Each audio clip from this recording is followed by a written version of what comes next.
TRP போட்டித் தேர்வு மாணவர்கள் அனைவருக்கும் மனமார்ந்த வாழ்த்துக்களும் பாராட்டுகளும்.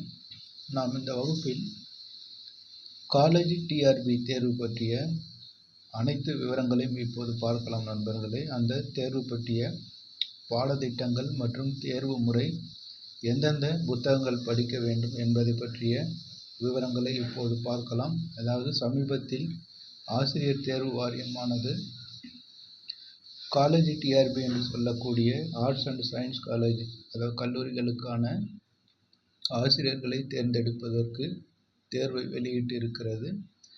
அதில் நிறைய மாணவர்கள் பதிவு செய்துவிட்டு தேர்வுக்கு மும்முரமாக படித்து கொண்டிருக்கிறார்கள். அதில் சிலர் என்னிடம் நிறைய சந்தேகங்களை கேட்டார்கள். பொதுவாக பாடத்திற்கு என்னென்ன புத்தகங்கள் படிக்க வேண்டும், எப்படி படிக்க வேண்டும் என்று கேட்டிருந்தார்கள் நண்பர்களே. அது எல்லோருக்கும் பயன்பட வேண்டும் என்ற நோக்கத்தில்தான் இந்த வீடியோவானது பதிவேற்றம் செய்யப்படுகிறது. அதாவது காலேஜ் டிஆர்பி என்று சொல்லக்கூடிய தேர்வில் உங்களுடைய முதன்மை பாடத்திலிருந்து கேள்விகள் கேட்கிறார்கள். அது எல்லோருக்கும் தெரிந்த விஷயம், அது பொதுவானதுதான். அதுபோக பொது பாடங்கள் என்று சொல்லக்கூடிய காமன் சப்ஜெக்டில் இருந்து இப்பொழுது கேள்விகள் கேட்பதாக அறிவித்திருக்கிறார்கள். அது நிறைய மாணவர்களுக்கு ஒரு குழப்பத்தை ஏற்படுத்தி இருக்கிறது. ஏனென்றால் தமிழ் இலக்கியம் படித்த மாணவர்களுக்கு அரசியல் சட்டம், வரலாறு, புவியியல் போன்றவை தெரிவதற்கு வாய்ப்பில்லை. ஆனால் இந்த காலேஜ் டிஆர்பியில் அந்த தலைப்புகளை கொடுத்திருக்கிறார்கள். இதுபோல எந்தெந்த மேஜர் சப்ஜெக்ட் படித்திருந்தாலும் இந்த காமன் சப்ஜெக்டை கண்டிப்பாக எழுத வேண்டும் என்று கொடுத்திருக்கிறார்கள் நண்பர்களே. அதை பற்றிய விவரங்களை இப்போது பார்க்கலாம். அதாவது உங்களுடைய காலேஜ் டிஆர்பியில்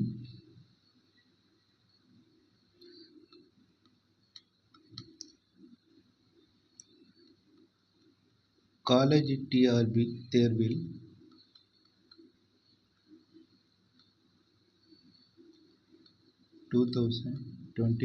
இதில் உங்களுடைய முதன்மை பாடத்தை பற்றி பிரச்சனை இல்லை நண்பர்களே. அதாவது மேஜர் சப்ஜெக்ட் என்று சொல்லக்கூடிய விருப்ப பாடத்தை பற்றி உங்களுக்கு கவலை இல்லை. ஏனென்றால் நீங்கள் முதுகலை படித்திருப்பீர்கள், அதுபோக முதுகலை ஆசிரியர் தேர்வையும் எழுதியிருப்பீர்கள். எனவே இப்பொழுது அந்த தேர்வுக்கு படிப்பது உங்களுக்கு ஏற்கனவே பழக்கப்பட்ட ஒன்றுதான். அதை பற்றி சொல்ல போவதில்லை, அதை உங்களுக்கு தெரியும், நன்றாகவும் படித்து முடித்திருப்பீர்கள். அதற்கடுத்து உள்ள பொதுவான பாடங்களை பற்றிய விளக்கங்களை தான் இப்போது நாம் பார்க்க போகிறோம் நண்பர்களே. அதாவது காமன் சப்ஜெக்ட் என்று சொல்லக்கூடிய பொதுவான பாடங்களை,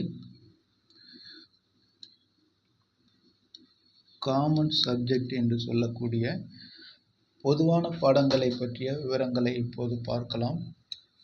அதாவது எந்த விருப்ப பாடத்தை எடுத்து படித்திருந்தாலும் அவர்கள் கீழ்கண்ட 7 தலைப்புகளை கொடுத்திருக்கிறார்கள் நண்பர்களே. அதாவது மாடர்ன் ஹிஸ்டரி,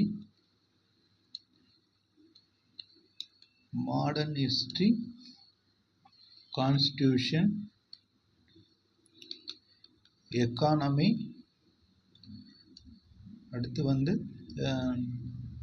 என்விரான்மெண்ட், ஈகாலஜி, அதற்கடுத்து சயின்ஸ் அண்ட் டெக்னாலஜி, அதற்கடுத்து கரண்ட் அஃபயர்ஸ், இன்னொன்று இதுபோல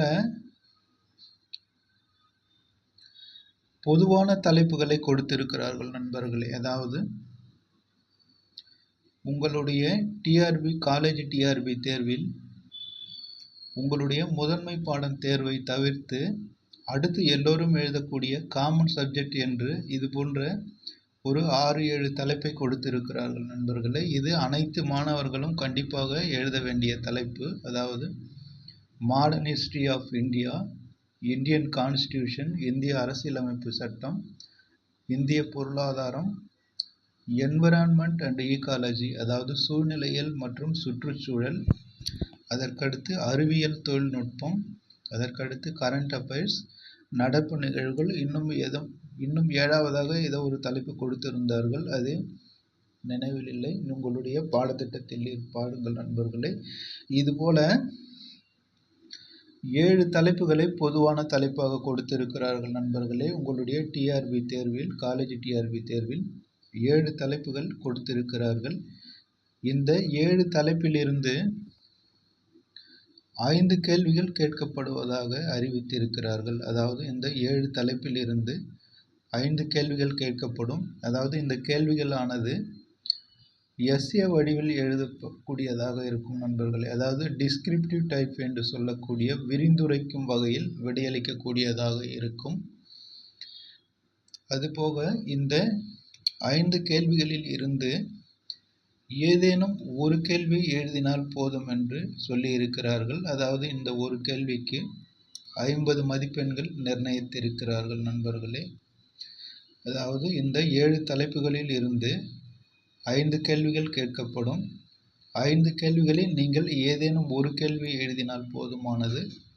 இந்த ஒரு கேள்விக்கு 50 மதிப்பெண்கள் நிர்ணயிக்கப்பட்டு இருக்கிறது.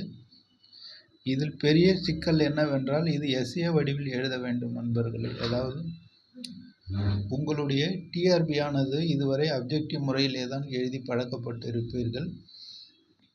அதாவது ஓஎம்ஆர் முறையிலும் ஆன்லைன் முறையிலும் அப்ஜெக்டிவ் முறையில் எழுதி பழக்கப்பட்டு இருப்பீர்கள். ஆனால் இந்த முறை விரிந்திருக்கக்கூடிய வகையில் இந்த கேள்வியானது அமைக்கப்பட்டு இருக்கிறது நண்பர்களே. அதாவது எஸ்ஏ வடிவில் நீங்கள் கட்டுரை வடிவில் இந்த கேள்விக்கான பதிலை எழுத வேண்டும்.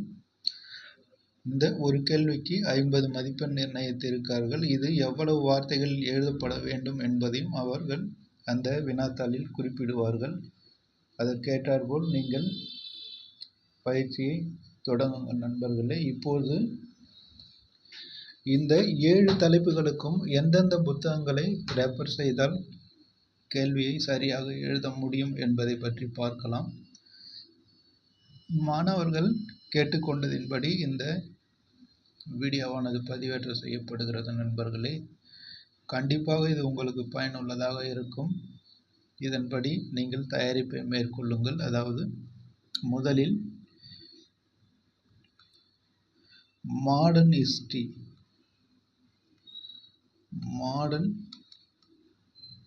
ஹிஸ்டரி அதாவது நவீன கால வரலாறு. இதற்கு தமிழ் வழியில் படிப்பவர்கள்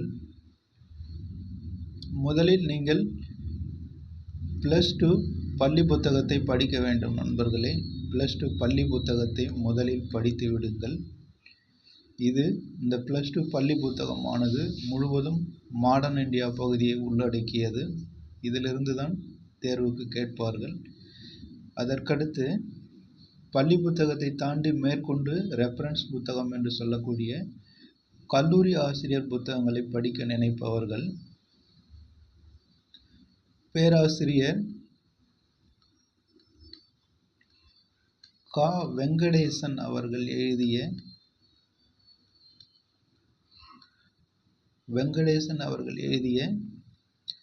இந்திய விடுதலை போராட்ட வரலாறு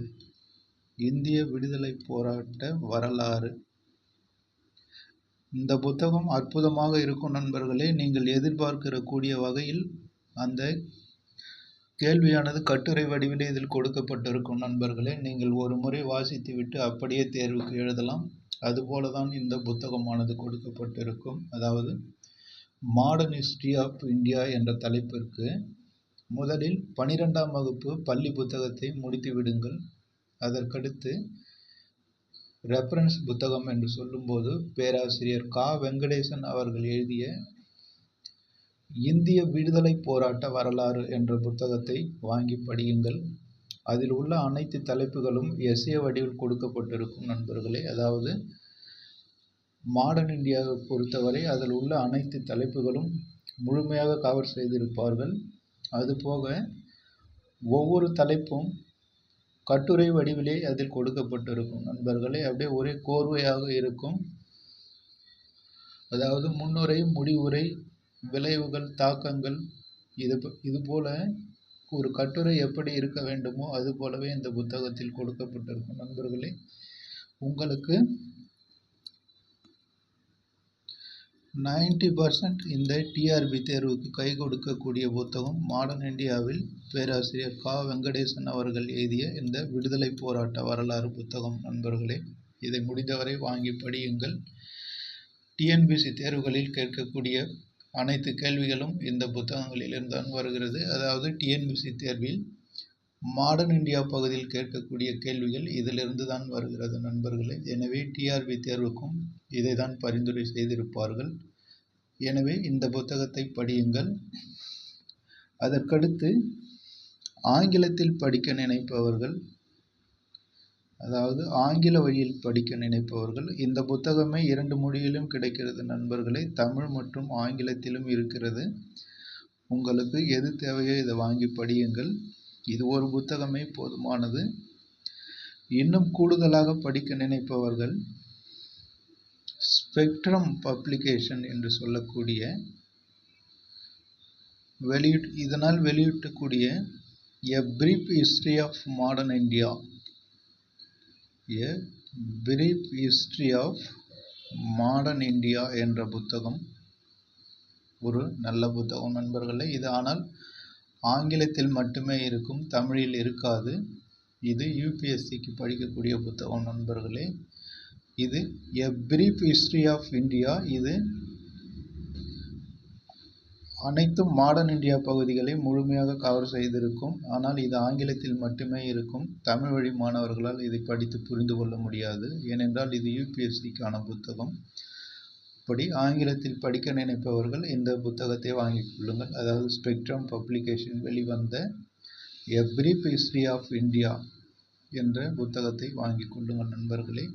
எனக்கு தெரிந்தவரை இந்த கா வெங்கடேசன் அவர்களுடைய புத்தகமே போதுமானது. இது 2 மொழிகளிலுமே இருக்கிறது, தமிழ் ஆங்கிலத்திலும். இதையே வாங்கி படித்துக் கொள்ளுங்கள். கூடுதலாக படிக்க நினைப்பவர்கள் மட்டுமே இந்த ஸ்பெக்ட்ரம் புத்தகத்தை வாங்கிக் கொள்ளுங்கள் நண்பர்களே.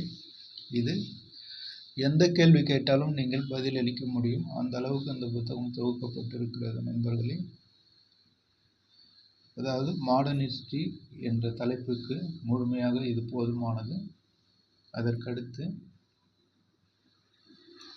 கான்ஸ்டியூஷன் என்ற பகுதியை பார்க்கலாம். இரண்டாவதாக கான்ஸ்டியூஷன் ஆஃப் இந்தியா, அதாவது இந்தியாவினுடைய அரசியலமைப்பு சட்டம்.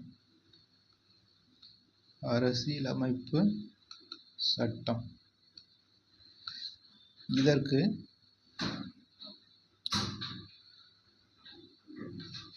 பனிரெண்டாவது பள்ளி புத்தகத்தையும் நீங்கள் படிக்க வேண்டும் நண்பர்களே.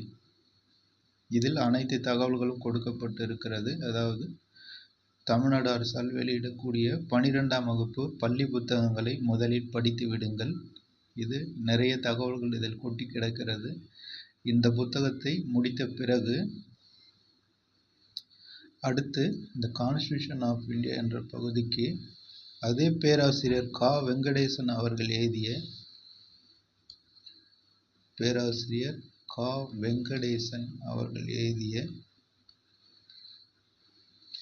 இந்திய அரசியலமைப்பு வரலாறு, இந்திய அரசியலமைப்பு வரலாறு, இந்த புத்தகத்தை வாங்கிக் கொள்ளலாம் நண்பர்களே. ஆனால் நீங்கள் முதலில் கண்டிப்பாக இந்த 12ஆம் வகுப்பு புத்தகத்தை முடிக்க வேண்டும். அதன் பிறகுதான் இந்த பேராசிரியர் கா வெங்கடேசன் அவர்கள் எழுதிய இந்திய அரசியலமைப்பு வரலாறு என்ற புத்தகத்தை நீங்கள் வாங்கி படிக்க வேண்டும். இது சொன்னது போல அற்புதமான புத்தகம் நண்பர்களே. தமிழ் வழியில் அரசியலமைப்பு சட்டத்தை பற்றி தெளிவாக விளக்கி இருப்பார்கள்.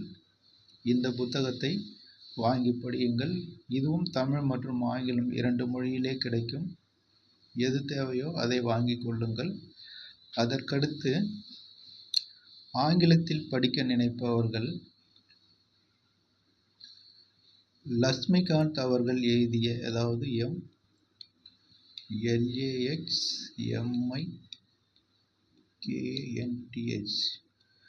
லக்ஷ்மிகாந்த் அவர்கள் எழுதிய இந்தியன் பாலிட்டி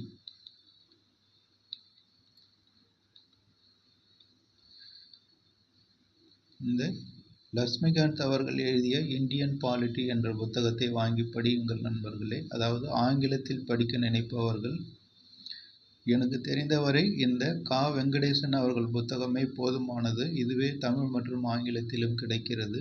அதாவது இந்திய அரசியலமைப்பு வரலாறு. இந்த புத்தகத்தை படியுங்கள், அதுவே போதும். இன்னும் கூடுதலாக தெரிந்து கொள்ள வேண்டும் என்று நினைப்பவர்கள் இந்த எம். லக்ஷ்மிகாந்த் அவர்கள் எழுதிய இந்தியன் பாலிட்டி என்ற புத்தகம், அதாவது சமீபத்திய எடிஷன் 7th எடிஷன் புத்தகத்தை வாங்கி படியுங்கள் நண்பர்களே. டிஎன்பிஎஸ்சி தேர்வில் கேட்கக்கூடிய அனைத்து கேள்விகளும் நேரடியாக இதிலிருந்து தான் வருகிறது. இது யூபிஎஸ்சி புத்தகம் நண்பர்களே.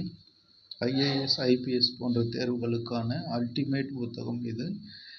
இதில் இல்லாத தகவல்களே இல்லை என்று சொல்லலாம். அவ்வளவு தகவல்களையும் உள்ளடக்கிய புத்தகம் இது.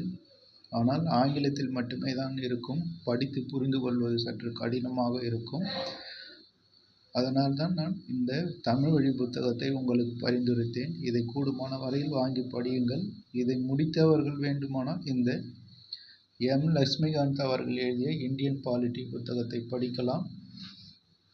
இது யூபிஎஸ்சிக்கான புத்தகம். டிஎன்பிஎஸ்சி தேர்வுகள், அனைத்து தேர்வுகளிலும் வருகிற கேள்விகள் இதிலிருந்து தான் வருகிறது நண்பர்களே. உங்கள் வசதிக்கேற்ப எது தேவையோ அதை வாங்கி படியுங்கள். அதற்கடுத்து இந்த பாலிட்டிக்கு இதுவே போதுமானது நண்பர்களே. ஆனால் நீங்கள் கண்டிப்பாக 12ஆம் வகுப்பு அரசியல் அறிவியல் என்ற புத்தகத்தை படிக்க வேண்டும். அதன் பிறகு இந்த புத்தகங்களை படியுங்கள். இந்த கான்ஸ்டியூஷனுக்கு இதுவே போதுமானது நண்பர்களே. எந்த கேள்வி கேட்டாலும் நீங்கள் அடிக்கலாம். அதற்கடுத்து மூன்றாவதாக எக்கானமி, பொருளாதாரம்.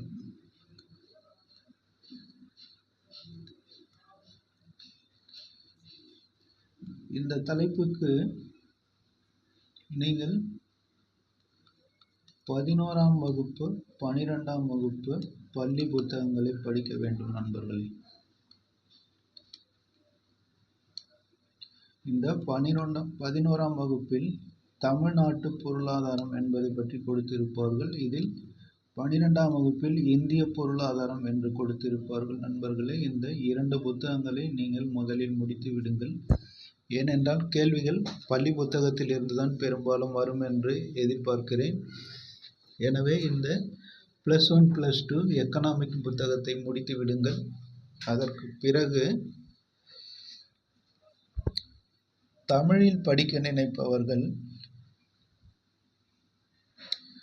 பிரகதீஷ் பப்ளிகேஷனால் வெளியிடப்பட்டுள்ள இந்திய பொருளாதாரம் என்ற புத்தகத்தை படிக்க வேண்டும் நண்பர்களே. இந்திய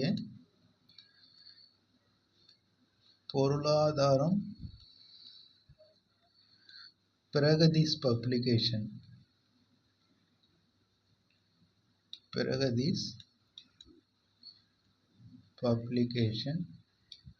ஆசிரியர் சதீஷ்குமார்.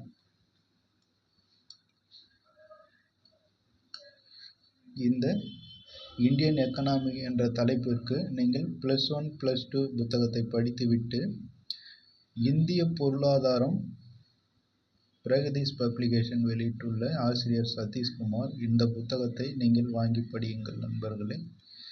அதாவது இந்திய பொருளாதாரத்தை பற்றிய அனைத்து விவரங்களும் இதில் கொடுக்கப்பட்டிருக்கும். தமிழ் வழியில் மட்டுமே கிடைக்கிறது, இல்லை ஆங்கிலத்திலும் கிடைக்கிறது நண்பர்களே. 2 மொழிகளிலுமே கிடைக்கிறது, வாங்கி கொள்ளலாம். இந்திய பொருளாதாரம் பற்றிய அனைத்து விவரங்களும் இதில் கொடுக்கப்பட்டிருக்கும் நண்பர்களே. இந்த புத்தகமே போதுமானது உங்களுக்கு. இதுவும் 2 மொழியில் தான் இருக்கிறது. எது தேவையோ அதை வாங்கி கொள்ளுங்கள்.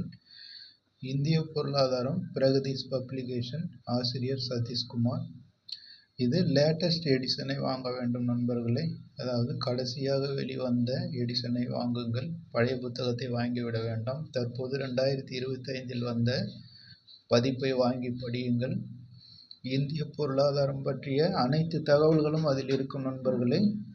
முழுமையாக நீங்கள் அதை தெரிந்து கொள்ளலாம். அதுபோக ஆங்கிலத்தில் படிக்க நினைப்பவர்கள், அதாவது கூடுதலாக இன்னும் படிக்க வேண்டும் என்று நினைப்பவர்கள், ரமேஷ் சிங் அவர்கள் எழுதிய ரமேஷ் சிங் அவர்கள் எழுதிய இந்தியன் எக்கானமி. இது ஆங்கிலத்தில் மட்டுமே இருக்கும் நண்பர்களே. இது யூபிஎஸ்சி புத்தகம். டிஎன்பிஎஸ்சி தேர்வுகள் இதிலிருந்து தான் கேட்கப்படுகிறது. யூபிஎஸ்சி தேர்வுக்கும் இது பயன்படக்கூடிய புத்தகம் நண்பர்களே. ஆசிரியர் ரமேஷ் சிங், இந்தியன் எக்கானமி. இந்த புத்தகம் எல்லா விதமான தகவல்களையும் கொண்டிருக்கும். ஆனால் ஆங்கிலத்தில் மட்டுமே கிடைக்கும் நண்பர்களே. தமிழ் வழி மாணவர்களால் இது கண்டிப்பாக படித்து புரிந்து கொள்ள முடியாது. அவ்வளவு கடினமாக இருக்கும். எனவே மேற்சொன்ன அந்த பிரகதீஷ் பப்ளிகேஷன் புத்தகத்தை வாங்கி கொள்ளுங்கள். அது தமிழில் எளிமையாக கொடுக்கப்பட்டிருக்கும். அனைத்து தகவல்களும் அதில் இருக்கும் நண்பர்களே. அதுவே உங்களுக்கு போதுமானது. மேற்படி இன்னும் கூடுதலாக தெரிந்து கொள்ள வேண்டும் என்று நினைப்பவர்கள் மட்டும் இந்த ரமேஷ் சிங் அவர்கள் எழுதிய இந்தியன் எக்கானமி புத்தகத்தை வாங்கி கொள்ளுங்கள். இந்த 2 புத்தகங்களை எந்த கேள்விகள் கேட்டாலும் எழுதுவதற்கு கண்டிப்பாக கை கொடுக்கும் நண்பர்களே. ஆனால் முதலில் நீங்கள் 11ஆம் வகுப்பு 12ஆம் வகுப்பு எக்கானமி புத்தகத்தை படிக்க வேண்டும். அதாவது பொருளாதாரம் என்ற புத்தகத்தை நீங்கள் படித்து முடித்த பிறகுதான் இந்த புத்தகங்களை படிக்க வேண்டும் நண்பர்களே. நேரடியாக இங்கு வந்தீர்களானால் உங்களுக்கு எதுவும் விளங்காது. எனவே அடிப்படையை தெரிந்து கொண்டு அதன் பிறகு இந்த புத்தகங்களை படியுங்கள். பொருளாதாரத்திற்கு இந்த புத்தகமே போதுமானது நண்பர்களே. அதற்கடுத்து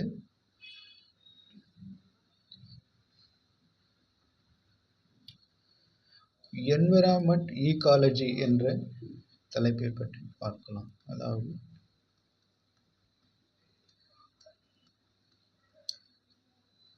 என்விரான்மெண்ட் அண்ட் ஈகாலஜி, அதாவது சுற்றுச்சூழல் மற்றும் சூழ்நிலையியல்.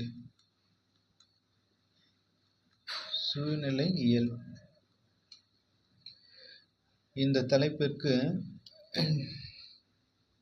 நீங்கள்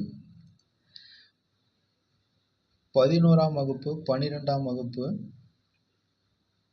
ஜியாகிரபி புத்தகத்தை படிக்க வேண்டும் நண்பர்களே. அதாவது 11ஆம் வகுப்பு 12ஆம் வகுப்பு புவியியல் புத்தகத்தை படிக்க வேண்டும். இதில் முழுமையாக படிக்க தேவையில்லை. இந்த தலைப்புகள் இருக்கிற பகுதியை மட்டும் படித்துக் கொள்ளுங்கள். அதாவது இதில் நிறைய தலைப்புகள் இருக்கும். அந்த அனைத்து தலைப்புகளும் படிக்க தேவையில்லை.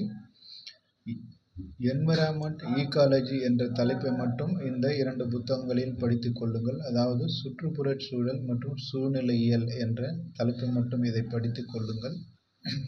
அதுபோக 12ஆம் வகுப்பு தாவரவியல் என்ற புத்தகத்தில் இந்த 2 தலைப்பும் அப்படியே முழுமையாக கொடுத்திருக்கிறார்கள் நண்பர்களே. எக்கச்சக்கமான தகவல்களை கொடுத்திருக்கிறார்கள். அதாவது சுற்றுப்புற சூழல் மற்றும் சூழ்நிலையியல் என்ற தலைப்புகளை இந்த 12ஆம் வகுப்பு தாவரவியல் புத்தகத்தில் கொடுத்திருக்கிறார்கள். அந்த புத்தகத்தை படியுங்கள். அதாவது இந்த என்விரான்மெண்ட் ஈகாலஜி என்ற தலைப்பை அப்படியே முழுவதுமாக கவர் செய்திருக்கிறார்கள் நண்பர்களே. 12ஆம் வகுப்பு பாட்டனி புத்தகம் இந்த தலைப்பு பெரும்பாலும் கவர் செய்திருக்கிறார்கள்.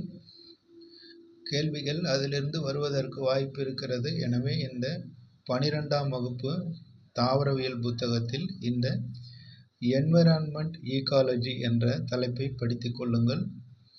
இதிலும் இந்த தாவரவியல் புத்தகத்திலும் முழுமையாக படிக்க தேவையில்லை. அதில் நிறைய தலைப்புகள் இருக்கிறது. அதாவது உயிரி தொழில்நுட்பவியல், மரபியல், பாரம்பரியம் என்றெல்லாம் கொடுத்திருப்பார்கள். அதெல்லாம் படிக்க தேவையில்லை. அதற்கு அடுத்து உள்ள சூழ்நிலையியல் மற்றும் சுற்றுப்புற சூழல் என்ற தலைப்பு 2-3 தலைப்பு கொடுத்து இருக்கிறார்கள். அந்த தலைப்பை மட்டும் படித்துக் கொள்ளுங்கள் நண்பர்களே. அற்புதமாக கொடுத்து இருக்கிறார்கள். இது போதுமானது உங்களுக்கு. அதுபோக ஆங்கில வழியில் படிக்க நினைப்பவர்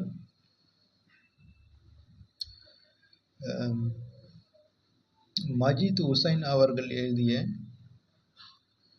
MEJIT மஜித் ஹுசைன்.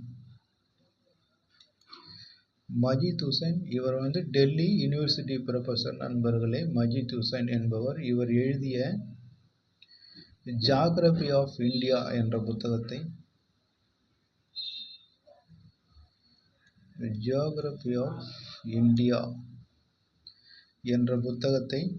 படிக்கலாம். இது பெரிய புத்தகம் நண்பர்களே. இதை முழுவதும் நீங்கள் படிக்க தேவையில்லை. இதில் கடைசி அத்தியாயத்தில் இந்த என்விரான்மெண்ட் ஈகாலஜி என்ற தலைப்பானது கொடுக்கப்பட்டிருக்கும். அந்த தலைப்பை மட்டும் நீங்கள் படித்து கொண்டால் போதும். ஏனென்றால் டிஎன்பிசியில் கேட்கக்கூடிய புவியியல் சம்பந்தமான கேள்விகள் மற்றும் என்விரான்மெண்ட் சம்பந்தமான கேள்விகள் அனைத்தும் இந்த புத்தகத்தில் இருந்து நேரடியாக வருகிறது. கடைசியாக இப்போது நடந்து முடிந்த குரூப் 2 தேர்விலும் புவியியல் சம்பந்தப்பட்ட கேள்விகள் இந்த புத்தகத்தில் இருந்து அப்படியே நேரடியாகவே கேட்டிருந்தார்கள் நண்பர்களே. எனவே அவ்வளவு முக்கியமான புத்தகம் இது. பேராசிரியர் மஜித் ஹுசைன் அவர்கள் எழுதிய ஜியாகிரபி ஆஃப் இந்தியா என்ற புத்தகம். இது பெரிய புத்தகமாக இருக்கும். இதில் எல்லா தலைப்புகளும் படிக்க தேவையில்லை. கடைசி 2 தலைப்புகள் கொடுத்திருப்பார்கள். அதாவது என்விரான்மெண்ட் ஈகாலஜி என்று. அந்த 2 தலைப்புகளை மட்டும் படித்து கொள்ளுங்கள், போதுமானது நண்பர்களே. இதில் பெரிய பிரச்சனை என்ன என்றால் இது ஆங்கிலத்தில் மட்டுமே தான் இருக்கும், தமிழில் கிடையாது. எனவே ஆங்கிலம் புரிந்து கொள்ளக்கூடியவர்கள் இதை வாங்கி படியுங்கள். அப்படி ஆங்கிலம் சிரமமாக இருக்கிறது என்று நினைப்பவர்கள் இந்த 12ஆம் வகுப்பு தாவரவியல் புத்தகத்தில் கொடுக்கப்பட்டுள்ள சுற்றுச்சூழல் மற்றும் சூழ்நிலையியல் என்ற தலைப்பை படித்துக் கொள்ளுங்கள் நண்பர்களே. அதுவே போதுமானது. அதுவே உங்களுக்கு பெரும்பாலும் கை கொடுக்கும். என்விரான்மெண்ட் ஈகாலஜிக்கு இந்த தலைப்பே போதுமானது நண்பர். இந்த புத்தகமே போதுமானது நண்பர்களே. அடுத்த தலைப்பை பார்க்கலாம். அடுத்து 5ஆவதாக சயின்ஸ் அண்ட் டெக்னாலஜி.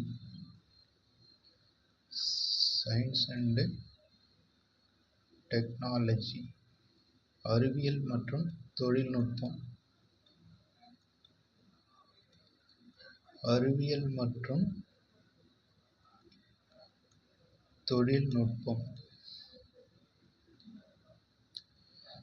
நண்பர்களே, இதற்கு தனியாக புத்தகங்கள் என்று எதுவும் கிடையாது. அப்படி இருந்தாலும் அந்த புத்தகங்கள் ஆங்கிலத்தில் மட்டுமே இருக்கும். அது உங்களுக்கு படித்து புரிந்து கொள்வது சிரமமாக இருக்கும் நண்பர்களே. ஆனால் ஆங்கிலத்தில் இருந்தாலும் படித்து புரிந்து கொள்ளுவேன் என்று சொல்லுகிற மாணவர்களுக்காக இந்த தலைப்புக்கு டாடா மெக்ரா-ஹில் எழுதிய பப்ளிகேஷன், அதாவது டாடா மெக்ரா-ஹில் பப்ளிகேஷன் வெளிவந்த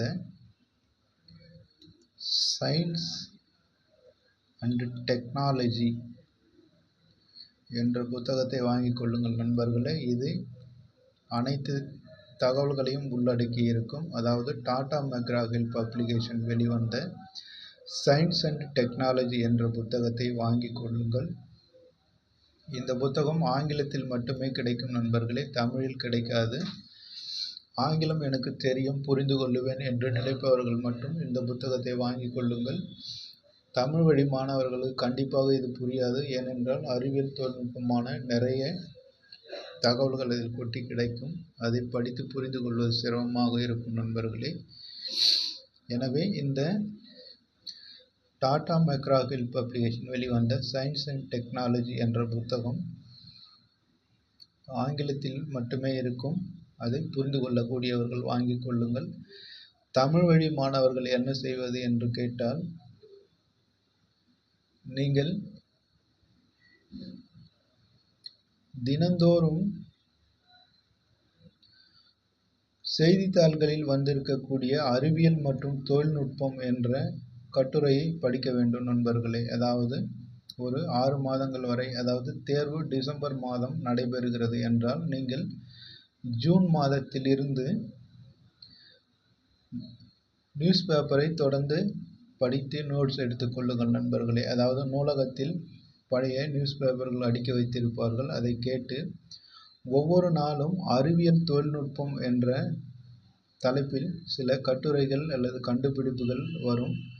அதை குறிப்பெடுத்து வைத்து படித்து கொள்ளுங்கள். அதுதான் வழி, வேறு வழி கிடையாது. அறிவியல் தொழில்நுட்பம் என்பதற்கு தமிழில் புத்தகங்கள் கிடையாது நண்பர்களே. நீங்கள் நியூஸ் பேப்பரில் வருகிற செய்திகளை தான் சேகரித்து கொள்ள வேண்டும்.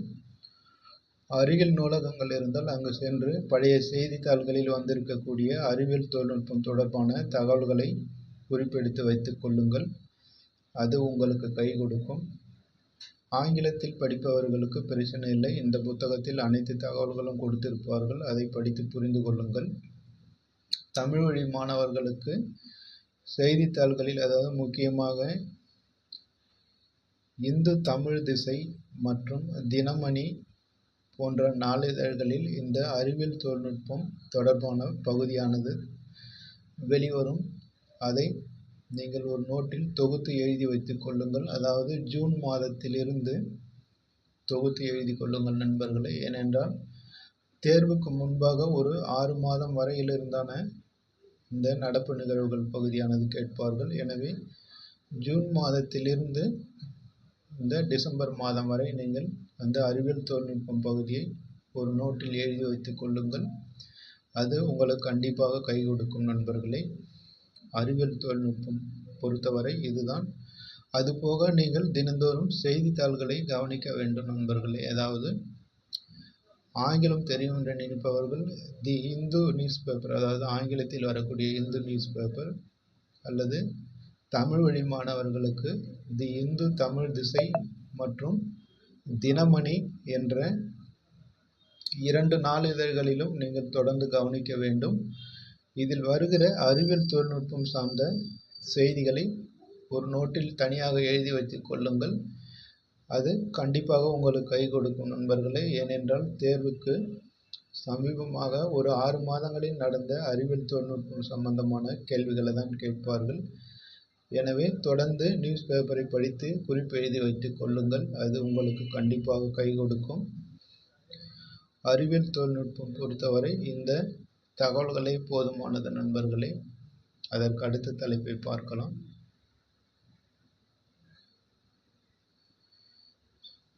அதற்கு அடுத்த தலைப்பு கரண்ட் அஃபேர்ஸ் என்று கொடுத்திருக்கிறார்கள் நண்பர்களே.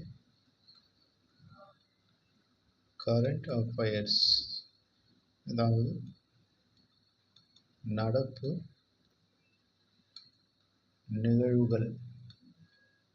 இதற்கு கட்டாயமாக நீங்கள் நியூஸ் பேப்பரை படிக்க வேண்டும் நண்பர்களே. அதாவது நாளிதழ் கண்டிப்பாக நீங்கள் தினந்தோறும் நாளிதழ் படிக்க வேண்டும். அதாவது மேல் சொன்னது போல ஜூன் மாதத்திலிருந்து படிக்க வேண்டும்.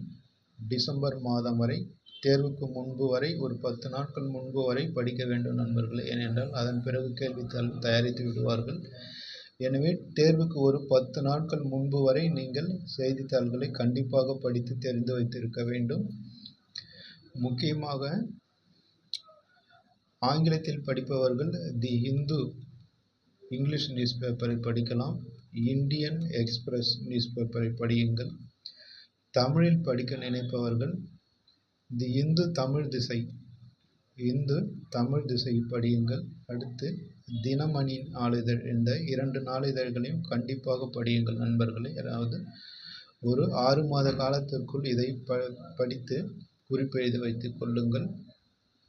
நியூஸ் பேப்பரை பொறுத்தவரை இதை செய்ய வேண்டும். அதற்கடுத்து மந்த்லி மேகசின் என்று ஒன்று இருக்கிறது நண்பர்களே. அதாவது மாதம் வெளிவரக்கூடிய மாத இதழ் என்று சொல்லுவாங்க.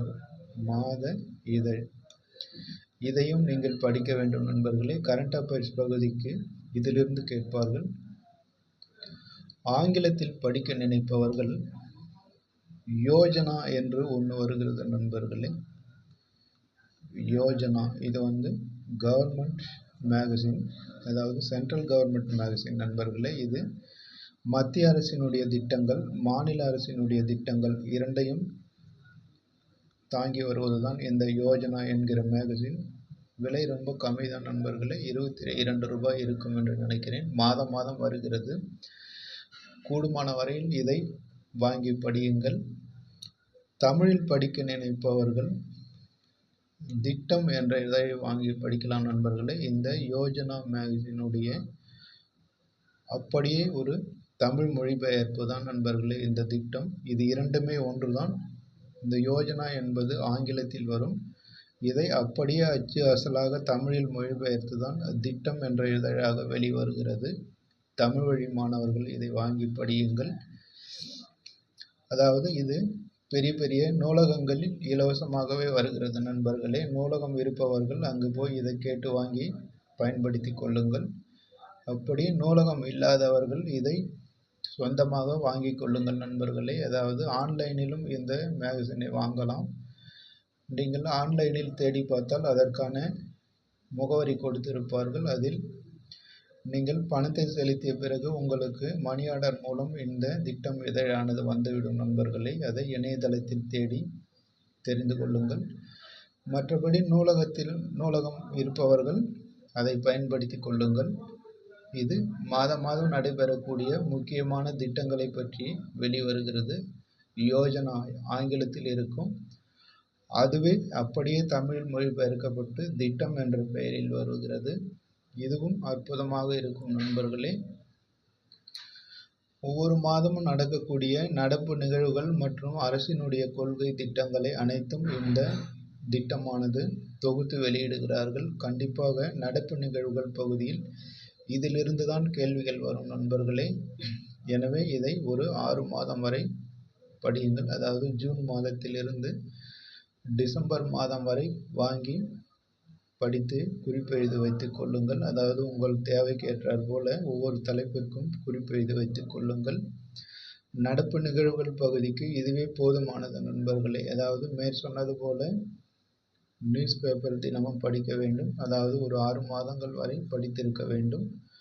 அதுபோக இந்த மாத இதழ்கள் யோஜனா மற்றும் திட்டம் என்ற இதழையும் ஒரு 6 மாதம் வரை தொடர்ந்து படித்து குறிப்பெடுத்து வைத்துக் கொள்ளுங்கள் நண்பர்களே. இதுவே போதுமானது. நடப்பு நிகழ்வுகள் என்று சொல்லக்கூடிய கரண்ட் அஃபேர்ஸ் பகுதிக்கு இது அற்புதமாக கை கொடுக்கும் நண்பர்களே. எந்த கேள்விகள் கேட்டாலும் உங்களால் இதிலிருந்து பதிலளிக்க முடியும். எனவே இந்த புத்தகங்களை வாங்கி படியுங்கள். சென்னை போன்ற மாநகரங்களில் இருப்பவர்களுக்கு அங்கு மாவட்ட மைய நூலகம் என்று இருக்கும். அந்த நூலகத்தில் இந்த மேகசின் வந்திருக்கும் நண்பர்களே. யோஜனா மற்றும் திட்டம் என்ற இதழ் கம்பல்சரி இருக்கும். அதை கேட்டு படித்து எழுதி கொள்ளுங்கள். அதுபோக கிராம பகுதியில் இருக்கிற மாணவர்கள் என்ன செய்வது என்று கேட்டால் இந்த ஆன்லைனில் தேடுங்கள் நண்பர்களே. யோஜனா மேகசின் என்று போடுங்கள். அது ஒரு முகவரி கொடுப்பார்கள்.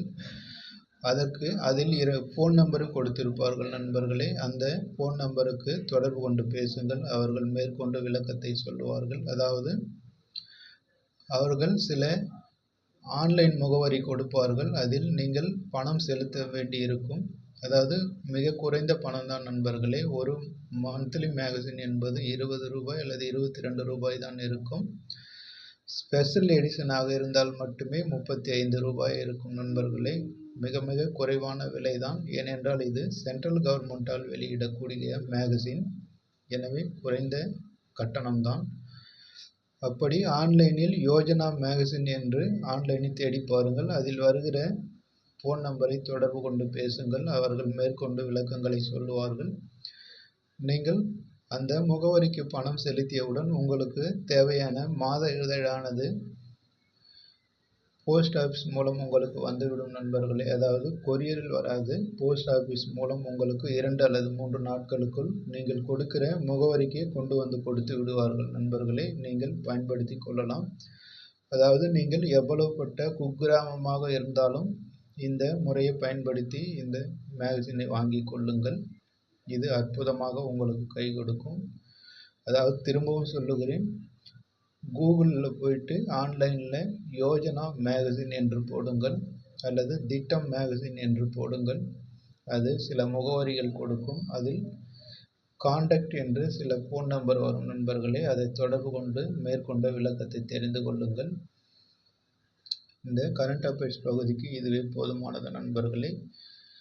அதுபோக மேஜர் சப்ஜெக்டை பற்றி எதுவும் சொல்ல தேவையில்லை நண்பர்களே. ஏனென்றால் நீங்கள் எல்லோருமே மேஜர் சப்ஜெக்டில் திறமையான கை தேர்ந்தவர்களாக இருப்பீர்கள். ஏனென்றால் நிறைய தேர்வுகளை எழுதியிருப்பீர்கள். சமீபத்தில் கூட முதுகலை ஆசிரியர் தேர்வு எழுதி முடித்திருப்பீர்கள். எனவே உங்களுடைய மேஜர் சப்ஜெக்டை பற்றி எதுவும் சொல்ல தேவையில்லை. அது உங்களுக்கே A to Z விவரங்கள் தெரியும். எனவே இந்த தெரியாத விஷயங்களை தான் உங்களுக்கு சொல்லி இருக்கிறேன். இதை தெளிவாக புரிந்து கொண்டு மேற்சொன்ன புத்தகங்களை வாங்கி ரெஃபர் செய்யுங்கள் நண்பர்களே. நாளிதழ் மேகசின்களையும் வாங்கி பயிற்சி செய்யுங்கள். கண்டிப்பாக உங்களுக்கு கை கொடுக்கும். அந்த 5 கேள்வியில் இருந்து நீங்கள் 5 கேள்வியுமே எழுதக்கூடிய அளவுக்கு இந்த புத்தகங்கள் உங்களுக்கு கை கொடுக்கும் நண்பர்களே. ஆனால் அவர்கள் ஒரு கேள்வி மட்டும்தான் எழுத சொல்லி இருக்கிறார்கள். எனவே நீங்கள் அற்புதமாக மிக மிக நன்றாக தெரிந்த கேள்வியை எழுதி 50க்கு 50 மதிப்பெண்கள் பெறலாம் நண்பர்களே. மேற்சொன்ன வழிமுறைகளை பின்பற்றுங்கள். கடைசியாக நீங்கள் அனைவரும் போட்டித் தேர்வில் வெற்றி பெற்று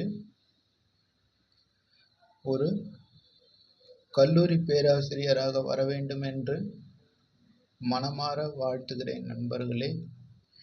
வேறு ஏதேனும் சந்தேகம் இருந்தால் தெரியப்படுத்துங்கள். அதற்கான விரிவான வீடியோவும் பதிவேற்றம் செய்யப்படும் நண்பர்களே. நம்முடைய வீடியோவுக்கு கீழ் கமெண்ட் பாக்ஸ் இருக்கும். அதில் ஏதேனும் சந்தேகங்கள் இருந்தால் தெரியப்படுத்துங்கள். அதை பற்றி அடுத்த வகுப்பில் உங்களுக்கு விளக்கமாக தெரியப்படுத்துகிறேன். மற்றபடி நான் சொன்ன வழிமுறைகளை பின்பற்றி தேர்வில் வெற்றி பெறுங்கள். அரசாங்க ஆசிரியராக மாறுங்கள் நண்பர்களே. நன்றி. அடுத்த வகுப்பில் சந்திக்கலாம்.